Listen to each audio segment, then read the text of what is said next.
Imagina a seguinte situação: um homem chamado Clayton, ele está indo trabalhar e para no posto de gasolina para abastecer seu carro, numa bela segunda-feira, como qualquer outro.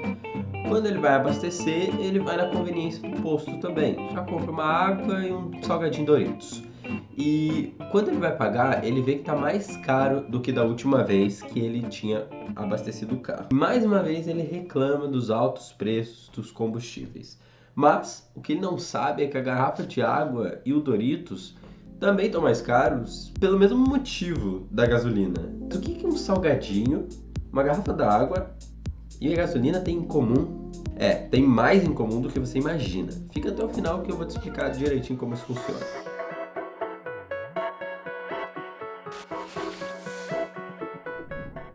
Bom, vamos começar do início. Como todo mundo bem sabe, a gasolina é feita de petróleo. E o petróleo tem que ser extraído para que assim seja refinado, para que seja transformado em outros produtos como a gasolina, o querosene, o asfalto, plástico, dentre outros. E bom, quando eu falei plástico, você já pode deduzir um dos porquês que a gasolina tem a ver com o aumento da garrafa da água e com o aumento do Doritos, né? E assim, o Doritos é só um exemplo e a garrafa da água também, né? Todo mundo sabe que vários outros produtos também subiram de preço. E como o petróleo é usado em quase tudo que nós fabricamos, ele pode ser considerado como uma das matérias-primas mais caras do mundo, porque existe uma demanda gigante por petróleo. A gente pode fazer uma analogia com uma árvore para explicar o petróleo. E o tronco é a matéria-prima, que nesse caso é o próprio petróleo, e os galhos são todos os produtos que podem ser formados pelo petróleo. E muitos produtos mesmo são feitos de petróleo e você nem imagina. Só para ter uma ideia, no ano de 2021, o Brasil consumiu 39 bilhões de litros de gasolina. E quando eu digo gasolina, eu não quero dizer só nos carros não. As usinas termoelétricas, por exemplo, que você está usando agora, o que elas produzem, que é a energia que você está usando para assistir esse vídeo, também usam gasolina para produzir essa energia.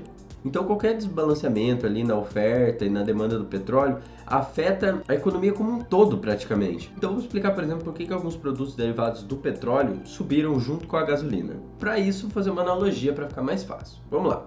Então você é dono de uma empresa e essa empresa você fabrica algum produto que usa o petróleo como matéria-prima. Para os compradores você vende eles a R$1.000. Mas para produzir esse produto você gasta R$600. E sendo esses 600, 300 divididos só em matéria-prima e 300 com funcionários, maquinário, etc. Então você tem ali R$400 de lucro. Isso normalmente, até que, por exemplo, do nada o petróleo sofre um aumento de 3 vezes o valor que ele era antes. Então, o que significa isso para você? Que aqueles R$300 que você gastava comprando matéria-prima, agora você vai precisar gastar R$900 para comprar a mesma quantidade de matéria-prima. E ainda levanta aquela questão que você ainda manteve aqueles R$300 de despesa com o funcionário. Isso quer dizer que antes você tinha R$600 para produzir o produto e vendia por R$1.000. Agora você gasta R$1.200 para produzir esse produto. Então você concorda comigo que para você ter lucro, você não pode continuar vendendo ele a R$1.000 para o seu comprador. Você vai ter que aumentar o preço. E para você ter o mesmo lucro de R$400 que você tinha antes, você vai ter que vender a R$1.600 esse produto. E quem que paga a diferença? Você e eu, claro, né? Mas a quantidade de petróleo circulando também influencia diretamente em como e quanto vai custar esse barril de petróleo e, consequentemente, a gasolina. Porque se tem mais petróleo circulando, o preço dele vai ser menor, porque é uma questão de demanda e oferta. Se estão equilibrados, está tudo certo. Se tem mais demanda do que oferta, o preço sobe. Se tem mais oferta do que demanda, o preço desce. Mas o que determina se vai ter muito petróleo ou pouco petróleo circulando aí no mercado? Bom, basicamente duas coisas. A primeira é a capacidade de extração das petrolíferas, ou seja, a quantidade de petróleo que as empresas que controlam as jazidas conseguem extrair ali por dia. E a segunda é a quantidade que elas querem extrair. Exatamente, você não ouviu errado, a quantidade que elas querem extrair, que elas bem entendem extrair. Olha só. Na década de 60, foi criada uma organização chamada OPEP, que é a Organização dos Países Exportadores de Petróleo. E essa organização já determinou que alguns países diminuíssem ou aumentassem a produção para controlar o preço. Ou seja, mesmo podendo produzir mais, eles queriam que os países produzissem menos para controlar esse preço. Um dos países que fazem parte dessa organização é a Arábia Saudita, com uma das maiores empresas do mundo, para ser específico, a terceira maior empresa do mundo, que é a Saudi Aramco. Aquela questão de diminuir ou aumentar a produção, na verdade aconteceu em 2020, com a chegada da pandemia. Por que eles fizeram isso? Basicamente, o mundo consumia 100 milhões de barris por dia. E com o início da pandemia, muitas pessoas começaram a trabalhar de casa ou sair menos para ir em lojas, cinemas e com isso usar menos combustível. E o que aconteceu? A oferta estava muito alta para pouca demanda. Então o preço estava caindo. E ao invés de deixar o preço cair, o que não seria vantajoso para eles, eles diminuíram a produção desses barris de petróleo para mais ou menos 93 milhões, que ainda parece muito, mas a gente está falando do mundo inteiro, então não é tanto assim.